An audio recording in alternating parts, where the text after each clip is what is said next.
bem-vindos à nossa casa. Na noite de hoje, farei a leitura do capítulo 119, intitulado Glória Cristã, do livro Caminho, Verdade e Vida, do Espírito Emmanuel, psicografado por Francisco Cândido Xavier.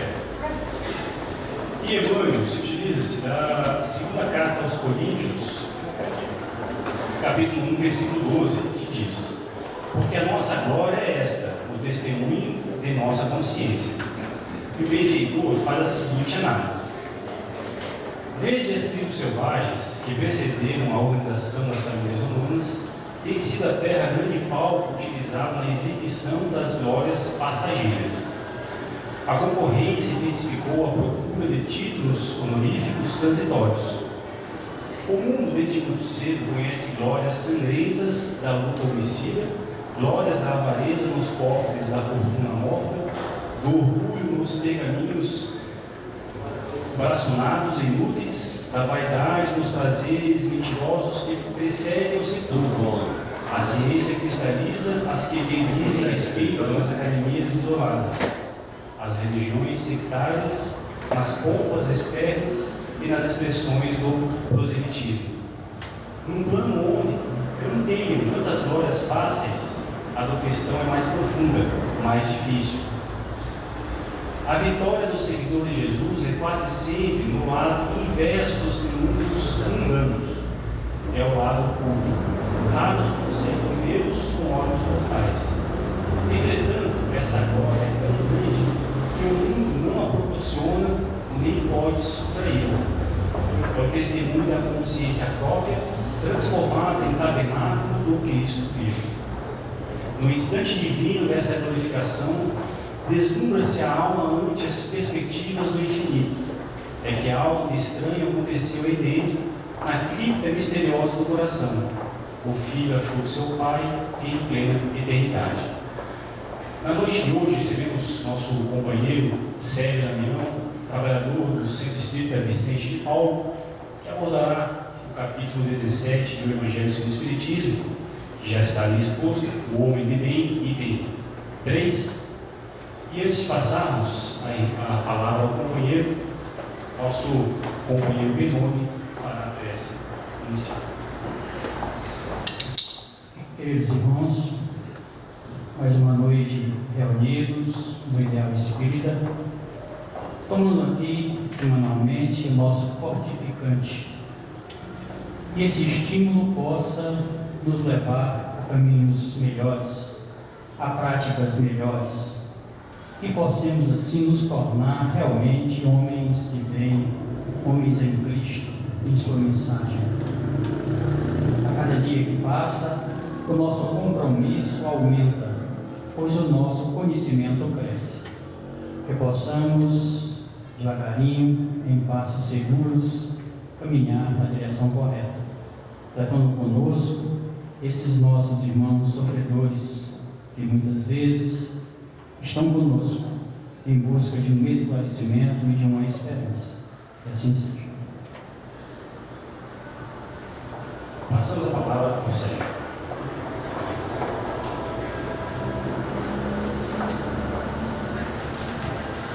Amigos e irmãos, encarnados e desencarnados, nosso muito boa noite a todos.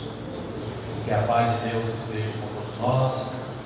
Grande alegria e satisfação, a gente retorna mais uma vez a esta casa, que já estivemos aqui nas reuniões de quinta, e pela primeira vez, estando com vocês aos domingos, para fazermos juntos o estudo da nossa querida doutrina espírita. Não como oradores, talvez não tenhamos condições para tal, mas sim como expositores, expondo aquilo que nós vemos na doutrina espírita e todos nós, de um modo geral. Esta casa abençoada de tantos companheiros espíritas e do movimento espírita, casa na qual estamos tendo a oportunidade também de trazer os nossos filhos para a evangelização. Como disse o nosso companheiro Thomas, somos de origem do Centro Espírita Vicente de Paulo, mas aqui estamos trazendo os nossos filhos para que cresçam neste ambiente e se tornem, se Deus quiser, homens de bem. Que é justamente o título do estudo da noite de hoje. lá no Evangelho segundo o Espiritismo, capítulo 17, item 3. Na nossa modesta opinião, talvez seja esta uma das mais belas passagens de toda a codificação kardeciana, não apenas do Pentateuco, as 5 obras que compõem a nossa doutrina, mas de toda a obra escrita por Kardec, que se compõe também das revistas espíritas, as quais ele escreveu por quase 12 anos e é um vasto campo de conhecimento doutrinário, às vezes de pouco conhecimento de nós mesmos espíritas, mas que estão aí para que possamos estudar também o que está nas revistas espíritas e que Allan Kardec nos trouxe.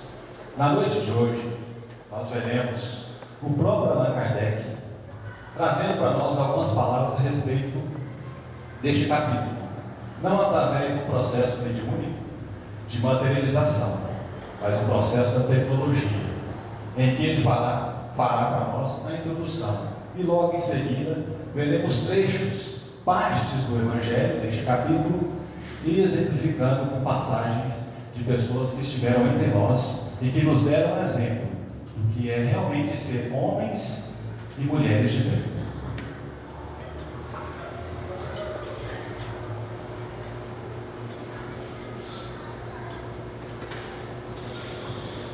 Então, palavras de Kardec sobre este capítulo. Vamos ter fé que vai aparecer. Caros irmãos e irmãs, pesquisadores do Espiritismo, senhores, senhoras, quero aproveitar a oportunidade para refletir sobre a bela página constante em O Evangelho segundo o Espiritismo, capítulo 17, intitulada O Homem de Bem, a qual deve representar um seguro roteiro de vida para todo adepto sincero e que aqui resumimos. A verdadeira pessoa de bem é aquela que cumpre a lei de justiça, de amor e de caridade na sua maior pureza. Acerca dos próprios atos se questiona: violou essas leis? Praticou o mal? Fez todo bem que podia? Pergunta se fez ao outro tudo o que desejara se lhe fizessem. Deposita fé em Deus, na sua bondade, na sua justiça, na sua sabedoria. Sabe que sem a permissão de Deus nada acontece, e por isso se lhe submete à vontade em todas as coisas. Tem fé no futuro, e por isso coloca os bens espirituais acima dos bens temporais. Sabe que todas as vicissitudes da vida, todas as dores e decepções, são provas ou expiações, e as aceita sem murmurar, possuída do sentimento de caridade e de amor ao próximo. Faz o bem pelo bem, sem esperar recompensa. A pessoa de bem retribui o mal com o bem, toma a defesa do fraco contra o forte, sacrifica seus interesses em detrimento da justiça, encontra satisfação nos benefícios que espalha, nos serviços que presta, no fazer feliz os outros, nas lágrimas que chuva, nas consolações que proporciona aos aflitos. Seu primeiro impulso é pensar nos outros antes de pensar em si. A pessoa de bem é boa, humana e benevolente para com todos, sem distinção de raça ou crença, porque em todos vê irmãos, respeita nos outros as convicções sinceras e não reprova os que não pensam como ela. Sabe que aquele que prejudica o outro com palavras inconvenientes, ou que fere alguém com o seu orgulho e desprezo, e que não evita uma situação causadora de sofrimento e contrariedade quando as pode evitar. Bacana, né, pessoal? Seria apenas um pequeno trecho. O restante, por ser muito extenso, nós não vamos passar, mas quem tiver interesse é só procurar lá no YouTube, onde nós achamos esse material interessantíssimo. Isso nos faz lembrar o quê? Quem assistiu o filme Nosso Lar vai se lembrar. Quando a ministra Veneranda aparece, se materializa, dá uma belíssima mensagem na colônia que possuía mais cerca de 1 milhão de habitantes à época, e todos que estavam na colônia conseguiam visualizá-la e ouvi-la.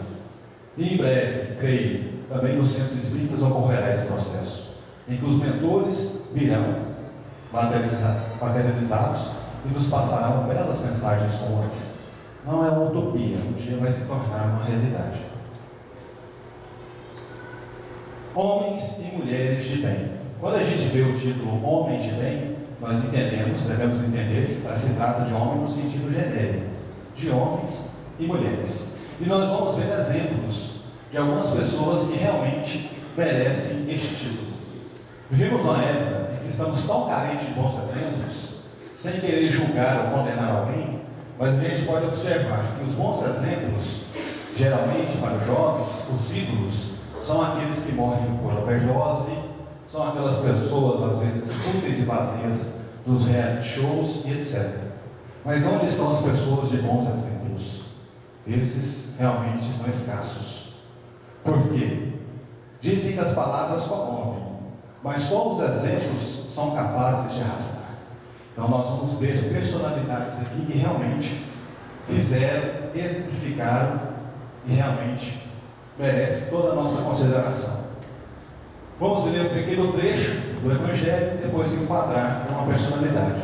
E peço que vocês me auxiliem ao reconhecer a imagem de quem se trata, se souberem, por gentileza.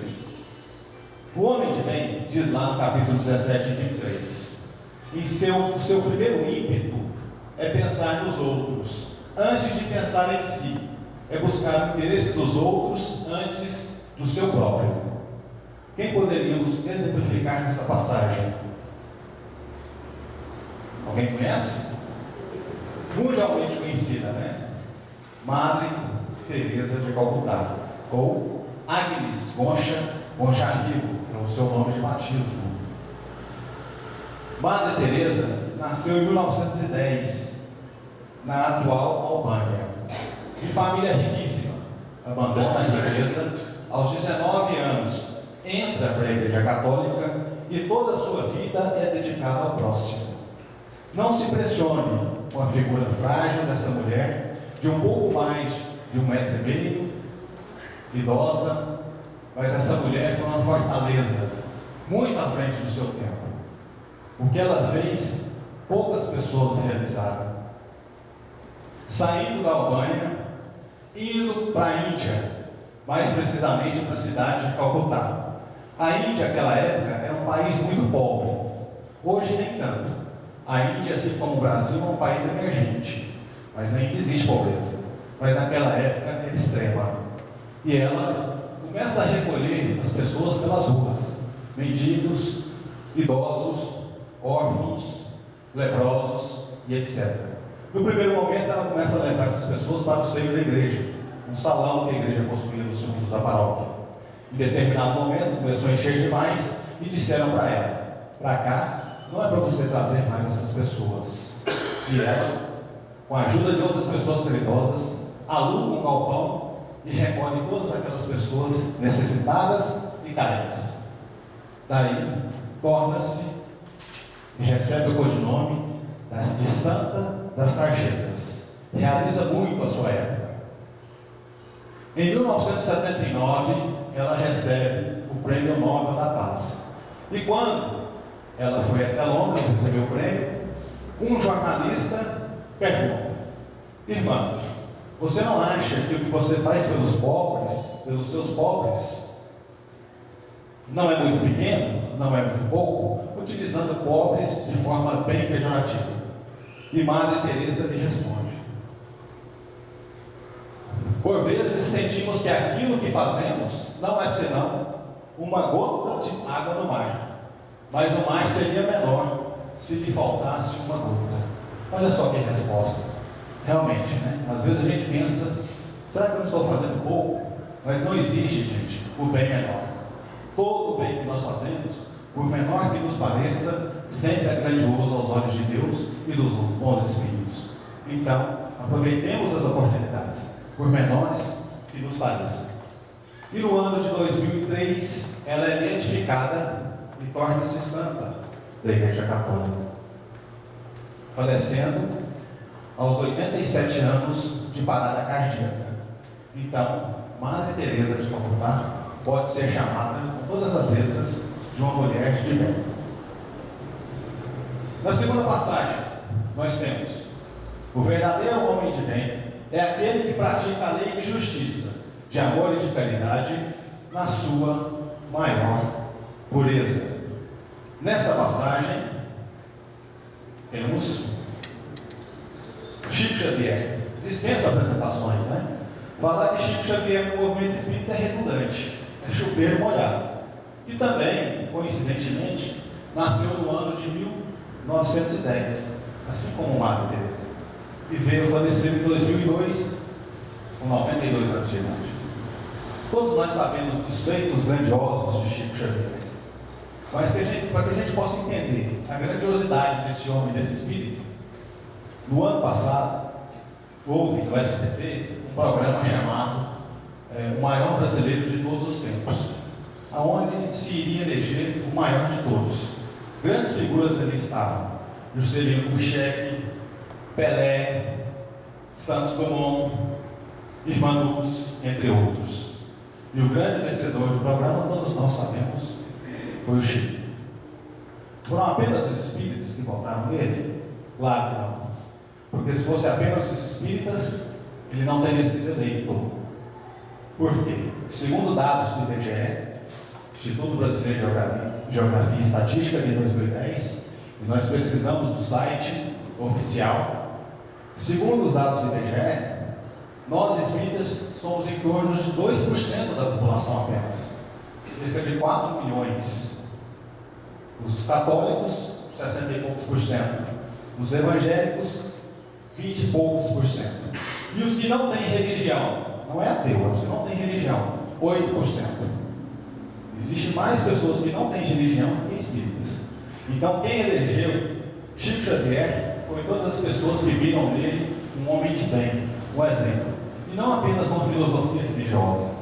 Não, o seu exemplo, que fala mais alto do que qualquer religião. Aliás, o bem não tem bandeira religiosa, né, gente? Então, isso demonstra a grandiosidade que foi Chico Xavier e realizou todas essas situações que nós temos no Evangelho, ali relatadas. Para a nossa reflexão das várias frases de Chico Xavier, nós escolhemos esta. Ele disse: fico triste quando alguém me ofende, mas com certeza eu ficaria mais triste se fosse eu o ofensor. Magoar alguém é terrível. Logo ele, né? Foi tão atacado durante toda a sua vida, xingado, humilhado, maltratado, mas em momento nenhum da sua vida Chico Xavier revidou qualquer ofensa que fosse, dando-nos um exemplo grandioso. E muitas vezes nós, nos militramos por pequenas coisas dentro da casa espírita. Eu não volto mais naquele centro porque lá as pessoas não me cumprimentam, ninguém pega na minha mão, me dá boa noite, ou porque falou algo que eu não gostei, o famoso melindre. Mas olha o exemplo de Chico Xavier com essa frase, para que possamos refletir. Em outra passagem, temos: o homem de bem se interroga se fez todo o bem que podia, se desperdiçou voluntariamente com a ocasião de ser útil, se ninguém tem do que se queixar dele. Pergunta, enfim, se fez aos outros tudo o que desejava que os outros fizessem por ele. Nesta passagem, nós vamos utilizar a figura magnífica de, alguém sabe? Trata?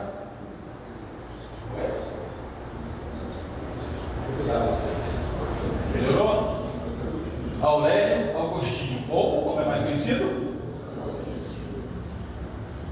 Santo Agostinho, que nasceu no ano 353 depois de Cristo, homem de uma inteligência ímpar. Foi doutor da Igreja Católica, ajudou a fundar a Igreja Católica à sua época, teólogo, filósofo, escritor, realmente com inteligência grandiosa. Certa feita, perguntaram a Santo Agostinho, que se converteu somente após os 30 anos de idade. Até os 30 anos de idade, ele vivia uma vida mundana. E por intermédio da sua mãe, Mônica, que também é considerada santa da Igreja Católica, Santa Mônica, que com muita fé conseguiu converter o seu filho e levá-lo para a Igreja Católica. Por isso, Santa Mônica é considerada pela Igreja Católica um exemplo de mãe e de mulher, por tudo que ela passou. Então, perguntaram a Santo Agostinho: quem é Deus? Pergunta paradoxal, porque todo mundo sabe quem é Deus, mas responder quem é Deus não é fácil, portanto paradoxal. Como definir Deus? Algo que ninguém nunca viu. Deus é um homem? É uma mulher? É um ser antropomórfico criado pela teologia religiosa? Um ser idoso, de barbas brancas e compridas, sentado num trono, esperando a nossa morte no juízo final, para dizer: você foi bom, passe para o meu lado direito, você vai para o céu. Você foi mal, passe para o meu lado esquerdo, você vai sofrer eternamente no inferno. Isso não condiz com a doutrina e os ensinamentos espíritas.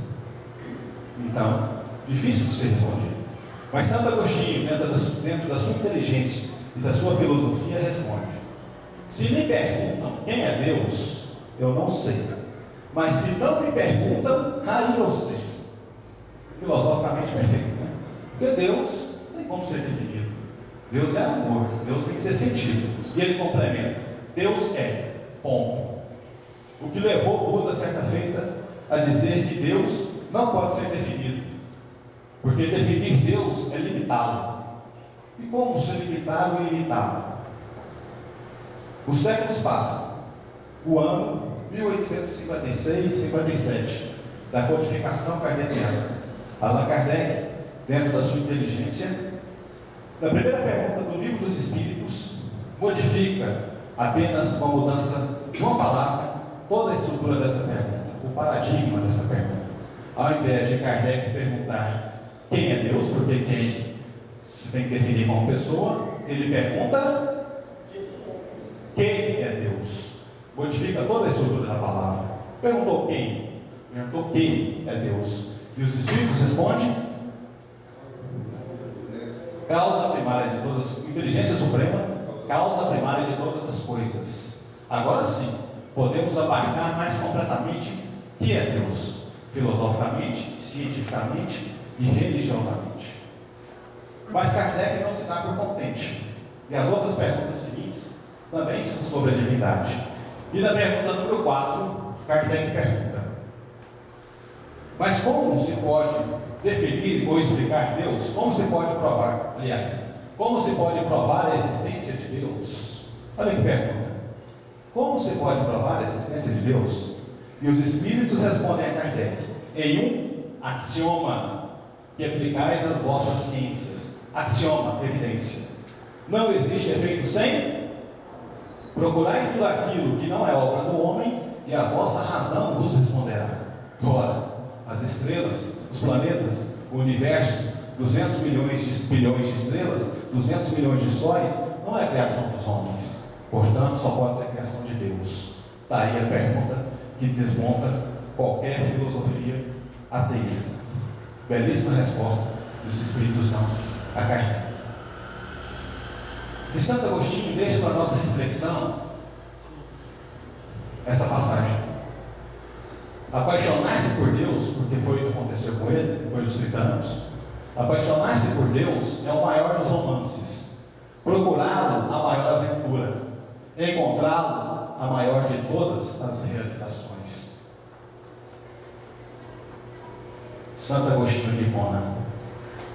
Em outra passagem nós temos: o homem de bem tem fé em Deus, em sua bondade, em sua justiça e em sua sabedoria. Sabe que nada acontece sem a sua permissão e submete-se à sua vontade em todas as coisas. Antes da gente dar prosseguimento, vou só retornar um pouquinho, porque a gente pode pensar, né? Bom, mas até agora falou de um espírita e duas personalidades da Igreja Católica, Madre Teresa e Santo Agostinho. Santo Agostinho faz parte da codificação kardeciana.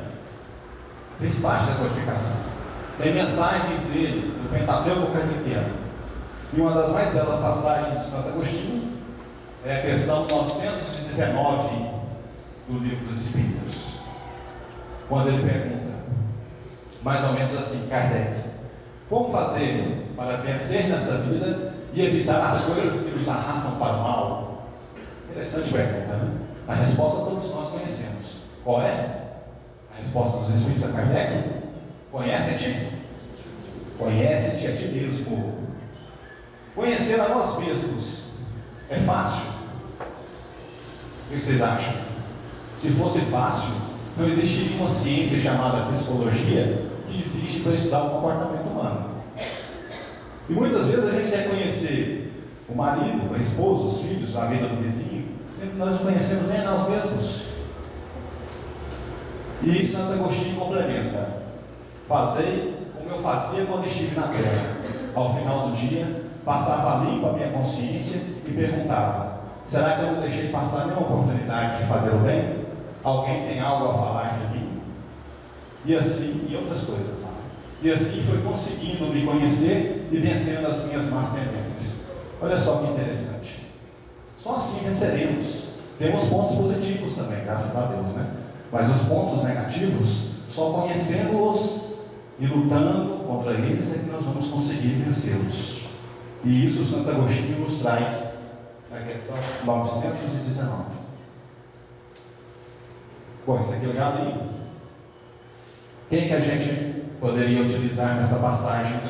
Que o homem de bem tem fé em Deus, em sua vontade, em sua justiça, em sua sabedoria, sabe que nada acontece sem a sua permissão e submete-se à sua vontade em todas as coisas. Alguém sabe essa personalidade? Sócrates. Sócrates, 469 a.C. Sócrates é considerado precursor da doutrina espírita e do cristianismo, juntamente com Platão. Aonde está dizendo isso? Na introdução do Evangelho segundo o Espiritismo. Uma belíssima passagem, um capítulo, que fala a respeito de Sócrates e Platão como precursores do cristianismo, que só viria no ano 400 anos depois, por Jesus, e a doutrina espírita só muitos séculos depois. Porque Sócrates, naquela época, já acreditava em reencarnação, vida após a morte, comunicação com os espíritos, com os mortos, entre outras coisas. Por isso ele é precursor do espiritismo. E por inveja dos outros filósofos gregos, Sócrates é condenado a tomar a cicuta, que é um veneno extraído dessa planta e mata em poucas horas. Certa feita, os filósofos invejosos foram até o oráculo e perguntaram a pitonisa, que nada mais era do que uma médium.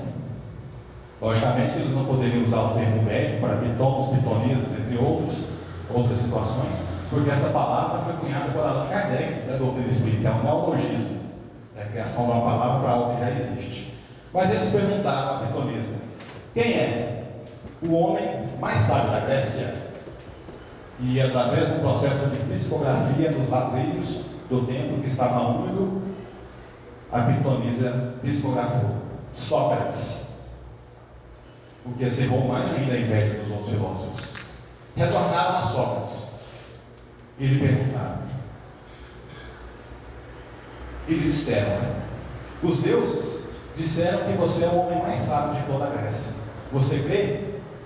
Ele disse: por certo, porque eu não posso contrariar os deuses, mas eu digo apenas uma coisa: só sei que nada sei, demonstrando um traço das pessoas realmente sábias, a humildade. Não disse que ele era maior e conhecia mais, pelo contrário, ele disse: só sei que nada sei. Então ele é condenado a tomar a cicuta, fica preso por cerca de 30 dias, até o dia de tomar o veneno, e nesse intervalo, os seus discípulos iam visitá-los. Platão, Xenofontes, entre outros. Platão foi o maior de seus discípulos, né? Sócrates não deixou uma linha só escrita. Quem escreveu sobre ele foram os seus discípulos. E nessas conversas, um dos seus discípulos disse: mestre, nesta noite poderás fugir porque nós já subornamos o guarda. Então, suborno, corrupção, não é um privilégio nosso, não, Paulo. Não existia desde aquela época. Já subornamos os guardas, eles deixarão as celas abertas e você poderá fugir. E Sócrates diz: negativo, eu não farei isso, porque eu tenho a minha consciência tranquila e não fiz nada de errado. Eles podem aprender o meu corpo, mas o meu pensamento ele é livre, e aonde vai o meu pensamento, aí vou eu. Mas, mestre, queres negar que está encarcerado entre grades, tijolos?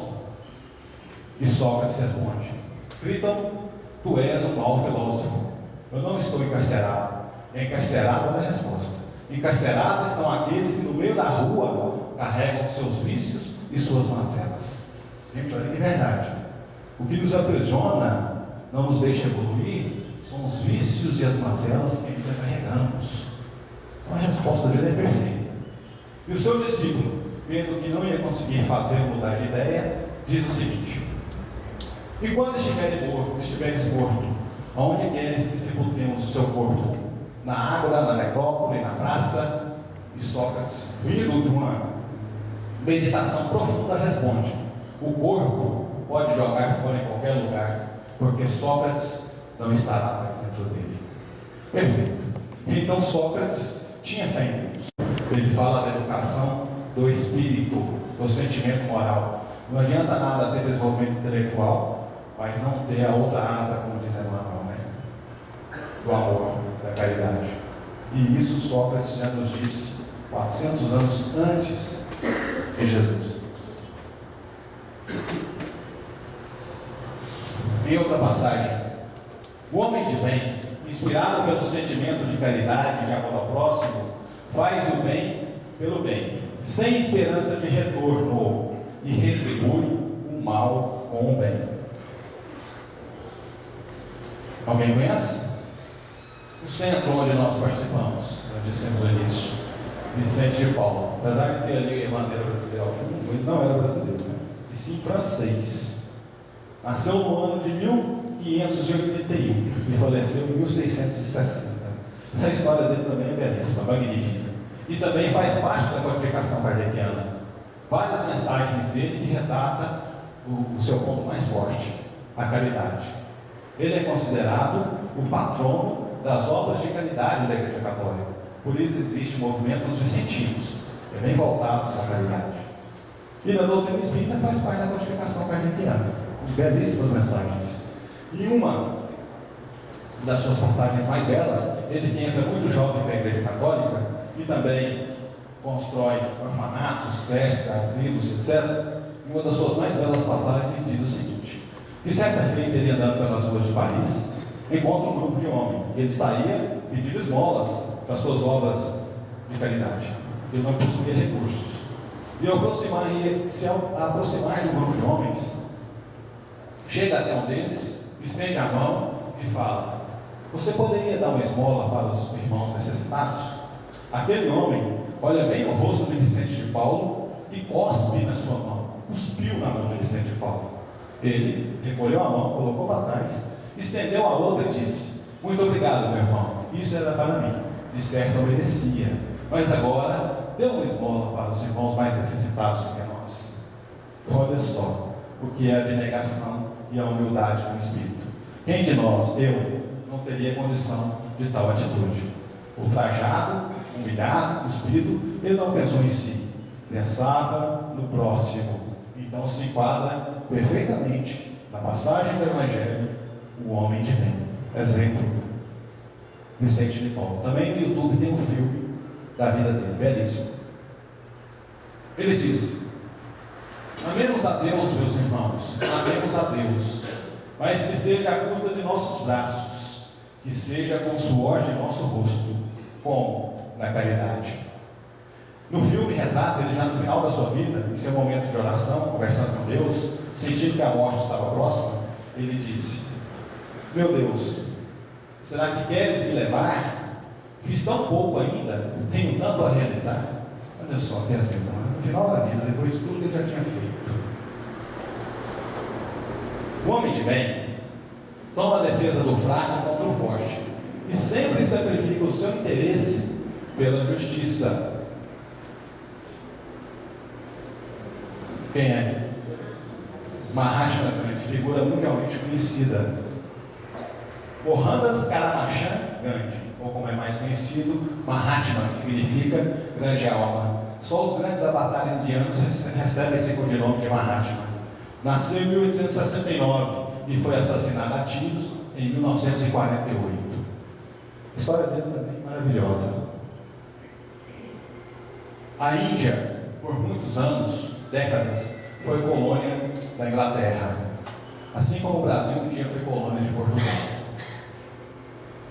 E Mahatma Gandhi, sem derramar uma gota de sangue ou disparar um só tiro, usando apenas a não violência e a tolerância, liberta o seu povo, que à época possuía 700 milhões de pessoas. Nós hoje não temos nem 200 milhões, não somos nem 200 milhões de brasileiros. Hoje a Índia tem 1 bilhão e 200 milhões. Naquela época, 700 milhões de pessoas foram libertadas do jugo tirânico da Inglaterra apenas pela resistência pacífica e o boicote aos produtos ingleses. E nós vemos aí, esse movimento Brasil afora, que é legítimo, né? Buscarmos os nossos direitos. Mas nós, espíritas e cristãos, não podemos e não devemos compactuar com a violência que nós vemos.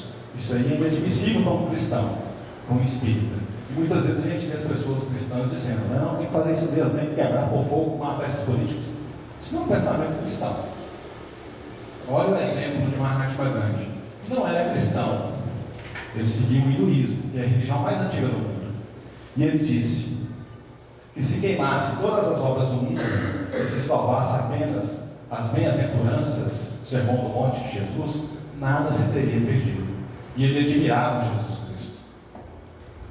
Albert Einstein, que é considerado o homem mais inteligente do século XX, certa feita disse sobre Mahatma Gandhi: as gerações futuras terão dificuldade em aceitar e entender que um dia houve um homem como este que andou sobre a terra. Olha só, pelo que ele fez. E nós, parafraseando Einstein, podemos dizer que as gerações futuras também um dia terão dificuldades em entender toda a grandiosidade que foi Chico Xavier. E nós tivemos esse privilégio, né? Foi nosso contemporâneo. Nós tivemos o privilégio de conviver com o Chico, mas as gerações futuras vão ter essa dificuldade de entender isso também. E um homem como o Chico realmente existiu. Disse Gandhi: se um único homem atingir a plenitude do amor, neutralizará o ódio de milhões. Mais ou menos o que Jesus disse: o amor cobre a multidão de pecados.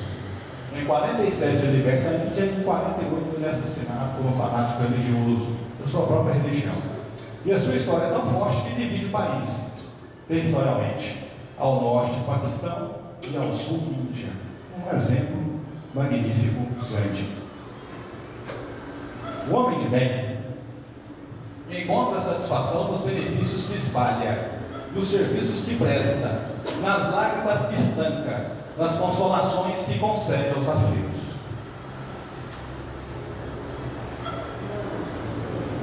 Matou já essa palestra? Matou. Maria Rita de Souza Brito Lopes Pontes, ou Irmã Dulce da Bahia, o anjo bom da Bahia, amiga pessoal de Divaldo Pereira Franco, né?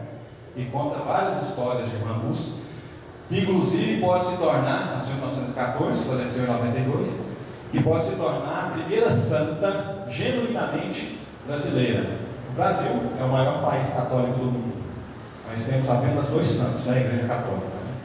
Nós respeitamos os processos deles. Um é o Frei Galvão e a outra, Madre Paulina do Sagrado Coração de Jesus. Não era brasileira, italiana, mas mudou-se para cá muito jovem. E a Irmã Dulce pode ser, já foi beatificada, está no processo de beatificação, pode se tornar a primeira santa brasileira. Fez muito também. A alma realmente caridosa, muito parecida até com a Madre Teresa, até nas frases lá. Ela diz: nosso amor é uma gota no oceano do amor de Deus. Parafraseando a Madre Teresa. O amor supera todos os obstáculos, todos os sacrifícios. Por mais que fizermos, Tudo é pouco diante do que Deus faz por nós. E é uma verdade, né? Tudo que realizamos é muito pouco diante do dom que Deus nos concedeu, que foi a vida. O homem de bem é humanitário, bondoso e benevolente para com todos, sem distinção de raças nem de crenças, porque vê irmãos em todos os homens. Nessa passagem temos Martin Luther King Jr., que nasceu em 15 de janeiro de 1929 e foi assassinado em 4 de abril de 1968. Martin Luther King pode ser enquadrado nessa passagem. Ele, que era pastor evangélico e ativista político, inicia nas décadas de 40 e 50, nos Estados Unidos, um movimento contra o racismo, que era muito forte naquele país. Logo nos Estados Unidos, que se gaba de ser o país da liberdade. E várias situações humilhantes sofriam os negros naquela época. Só para exemplificar, 2 passagens. Nos ônibus coletivos, em alguns estados dos Estados Unidos, os negros só poderiam ocupar os últimos lugares dentro do coletivo, e se chegasse um branco, ele tinha que levantar e ceder o lugar. Se ele não o fizesse, ele era preso. Olha só que absurdo. E mais absurdo ainda, nas igrejas. Tinha um dia específico para os negros assistirem à missa ou culto. Eles não podiam se misturar com os brancos, porque é um absurdo total. Jesus jamais fez alguma separação de raça, crença, credo, cor, etc. Então, Martin Luther King luta contra isso. E começa um movimento, as marchas dos Estados Unidos, que depois ganharam o mundo. E na capital norte-americana, Washington, ele faz o seu mais célebre discurso, intitulado I Have a Dream. Ou seja, eu tenho um sonho de um dia ver os meus 4 filhos, que ele tinha, né, não serem julgados pela cor da sua pele, e sim pelo seu caráter. Não serem julgados pela cor da pele, mas pelo caráter. Então, ele começa esse movimento ganha o mundo, e em 68 ele é assassinado a tiros por um fanático que não aceitava a questão da igualdade racial. E merece ser enquadrado nesse processo do Evangelho. E nos diz: o que me preocupa não é o grito dos violentos, nem dos corruptos, nem dos desonestos, nem dos sem caráter, nem dos sem ética. O que mais me preocupa é o silêncio dos bons. Olha que verdade, o silêncio dos bons. E nas obras kardecianas tem uma pergunta bem parecida com isso, em que Kardec pergunta: por que parece que o bem, por que parece que o mal se sobressai ao bem? E a resposta dos Espíritos, mais ou menos: porque os bons são tímidos, e nós não podemos ser omissos perante as injustiças, não devemos nos calar. Dentro do nosso direito e direito do próximo, é salutar, buscarmos o bem do próximo também. Foi o que fez Martin Luther King, o que lhe custou a própria vida. O homem de bem sabe que todas as vicissitudes da vida, todas as dores, todas as decepções, são provas ou expiações, e as aceita sem lamentar. Jerônimo Mendonça, que nasceu em 39, na cidade de Ituiutaba, em Minas Gerais, e morreu em 1989. Escritor e palestrante espírita. Ali a gente vê, já no final da sua vida, tetraplégico, carregado na cama e viajando o Brasil inteiro para fazer palestras. E nós, muitas vezes, hoje está frio, está chovendo, vai passar um jogo, uma novela, não vou ao centro. E deixamos de cumprir as nossas missões na casa espírita. E o exemplo de Jerônimo Mendonça, que ia carregado, Brasil afora, fazer palestra. E sabe o que está escrito ali? Jerônimo Mendonça, com um saco de areia de 30 quilos, para aliviar a dor no peito. Olha que exemplo. E ele jamais reclamou. As suas mensagens, palestras, são belíssimas. No YouTube também existem palestras dele. Inclusive eu já vi aqui em Anápolis, lá no Centro de Paulo, as pessoas que frequentam há mais tempo tiveram a oportunidade de assistir a senhora também, né? Maravilhoso. De uma voz linda, que envolvia a todos. É um exemplo. Até os 15 anos, ele pertencia à Igreja Católica. Com o falecimento da sua avó, ele não achou respostas na igreja, questão da morte, conheceu a doutrina espírita e tornou-se um grandioso espírita, recebendo o codinome de o Gigante Deitado. E a partir dos 17 anos, ele, que tinha uma promissora carreira como jogador de futebol, começa a desenvolver uma doença. A partir dos 17 anos, tem o nome da doença, eu esqueci, mas que começa a atrofiar todos os músculos do seu corpo, e ao final da vida, ele fica tetraplégico e quase cego. Mas Jerônimo Mendonça realmente é um exemplo magnífico para nós espíritas, diante dos nossos compromissos na casa espírita. E todos nós temos. O homem de bem respeita todas as convicções sinceras dos outros e não amaldiçoa aqueles que não pensam como ele. Quem é essa pessoa? Alguém falou. Dalai Lama. Tezinho Gyatso, ou como é mais conhecido, Dalai Lama. Está vivo ainda, né? Nasceu em 1935 e é considerado a 14ª reencarnação dos Dalai Lamas. Dalai significa oceano de conhecimento. E quando um deles falece, eles começam uma investigação na Índia, naquela região, até descobrir aonde foi que ele reencarnou, para que ele se torne o líder do budismo. Certa feita, perguntaram a Dalai Lama: qual é a melhor religião que existe? Olha só que interessante. Ele poderia ter respondido: a minha, né? É o budismo. Ele não respondeu isso. Ele disse: a melhor religião que existe é aquela que te torna um ser humano melhor. Tem religião melhor que a outra, não. Católica, evangélica, espírita. Tem religião melhor que a outra. A religião melhor que existe é aquela que nos torna um ser humano melhor.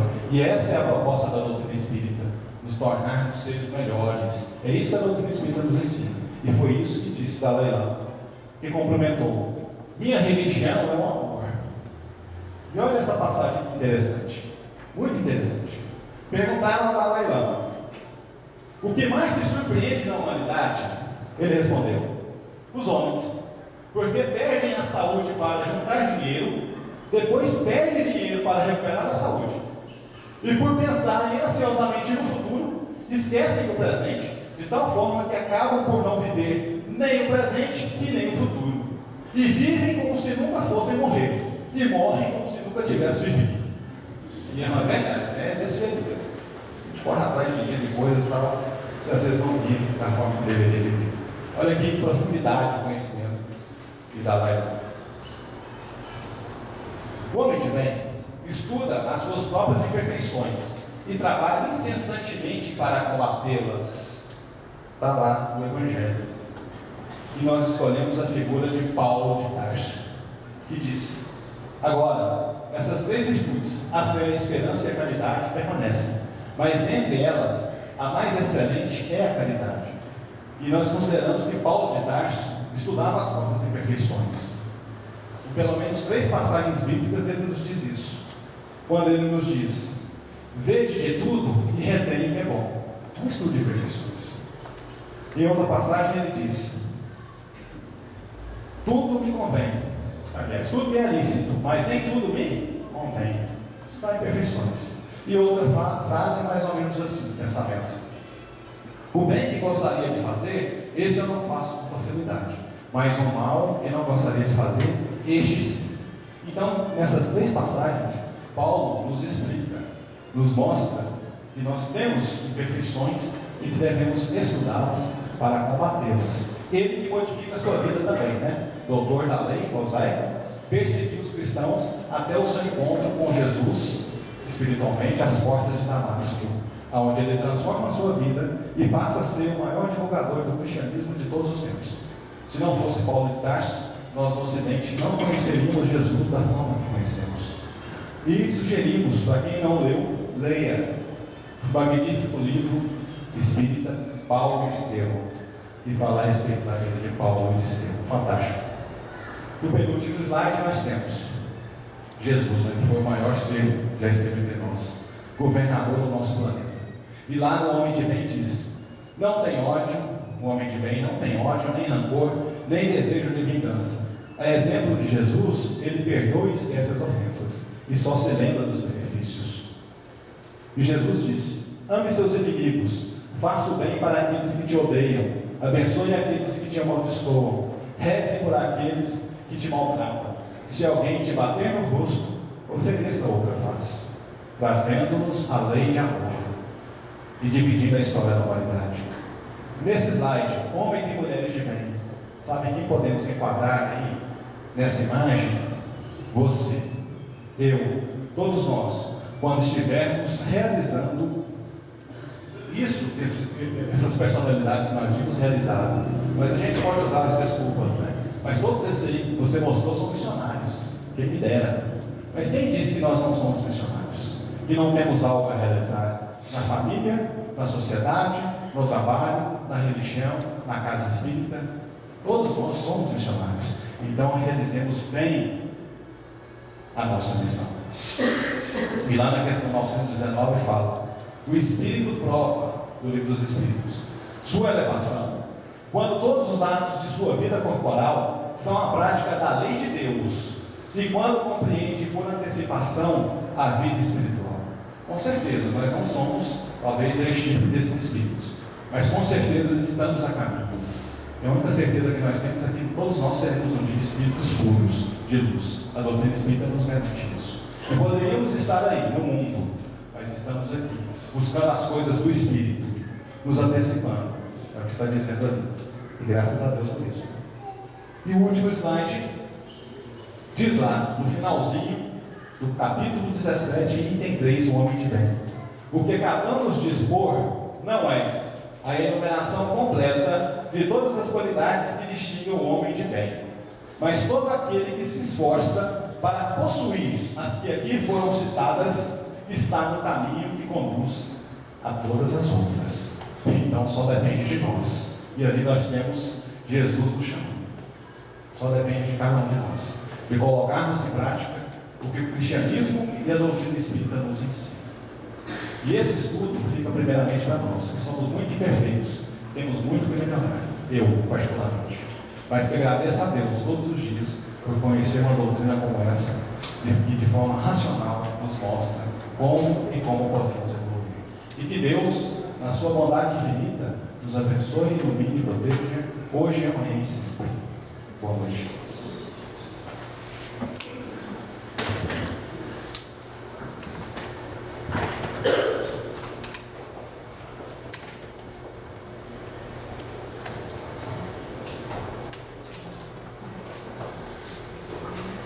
Agradecemos, Sérgio, por ser o portador do alto nessa noite e rogamos a Deus que possa continuar e não parar o projeto encarnatório. Na próxima quinta-feira teremos Adair Corredeira aqui conosco e no próximo domingo o Edmar Primo. Estão abertas as inscrições para o ESD, Estudo Sistematizado do Doutrina Espírita. Convidamos aqueles que não conhecem para participar conosco. Esse estudo é desenvolvido pela Federação Espírita Brasileira, um estudo metódico, baseado em cima da codificação espírita e das obras complementares. Está disponível gratuitamente um CD de áudio do Evangelho do Espiritismo. Quem tiver interesse, ao final, pegar conosco na biblioteca. E para quem tiver interesse, acessem a página de nosso centro, que é www.centrocaminhodaluz.com.br.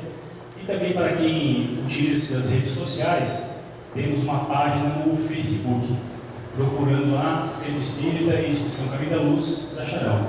Nas duas páginas nós divulgamos a programação das palestras e outras atividades da sua casa, bem como assuntos da doutrina espírita.